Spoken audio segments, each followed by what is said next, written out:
ঈদযাত্রা স্বস্তিদায়ক ছিল দাবি করে সড়ক মন্ত্রী বলেন, গত ঈদের চেয়ে প্রাণহানি কম হয়েছে। যে দু একটি দুর্ঘটনা ঘটেছে দায়ীদের বিরুদ্ধে ব্যবস্থা নেওয়া হয়েছে। সচিবালয়ে বৈঠক শেষে মন্ত্রী আরও জানান, আগামী ঈদযাত্রা নিরাপদ করতে বাসে জিপিএস লাগানো হবে। বাস ফেরিতে ওঠার আগে নামিয়ে দিতে হবে যাত্রী।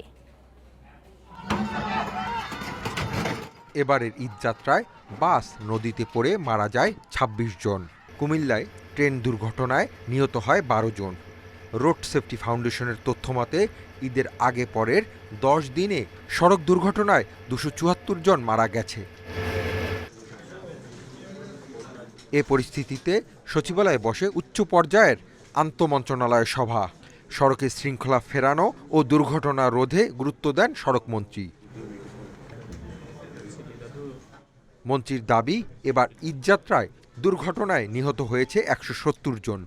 অন্য যে কোনো বারের চেয়ে স্বস্তিদায়ক ছিল বলেও মনে করেন তিনি। দুটি বড় দুর্ঘটনা ঘটেছে।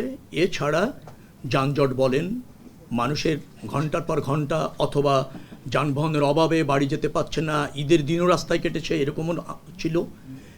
এর আগে আমরা মনে করছি যে কোনো সময়ের চেয়ে ১.৫ কোটি মানুষ নিরাপদে স্বস্তিতে বাড়ি ফিরতে সক্ষম হয়েছে বলে আমরা মনে করি।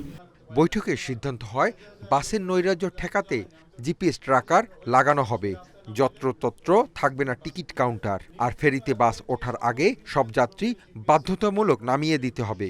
জিপিএস সিস্টেম আমরা চালু করার নীতিগত সিদ্ধান্ত নিয়েছি। স্পিড নিয়ন্ত্রণ করা যাবে, গাড়ির অবস্থান নিয়ন্ত্রণ করা যাবে, কে ট্রাফিক রুল মানছে না নিয়ন্ত্রণ করা যাবে, আর কি যাত্রীদেরকে তুলে তার ইচ্ছা মতো ভাড়া নিয়ে চলে যাচ্ছে গন্তব্যে, সেগুলো নিয়ন্ত্রণ করা সম্ভব হবে। চেষ্টা করেছি, আপনারা আমাদেরকে অনেক ইনফরমেশন দিচ্ছেন যেগুলি আগামী দিনে আমাদের আরো বাস্তবায়ন করার জন্য সহজ হবে।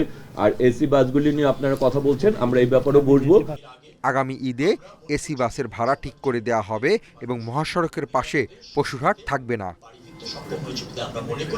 যদিও আমি হাসিফ মাহমুদ শাহ, ইন্ডিপেন্ডেন্ট নিউজ, ঢাকা।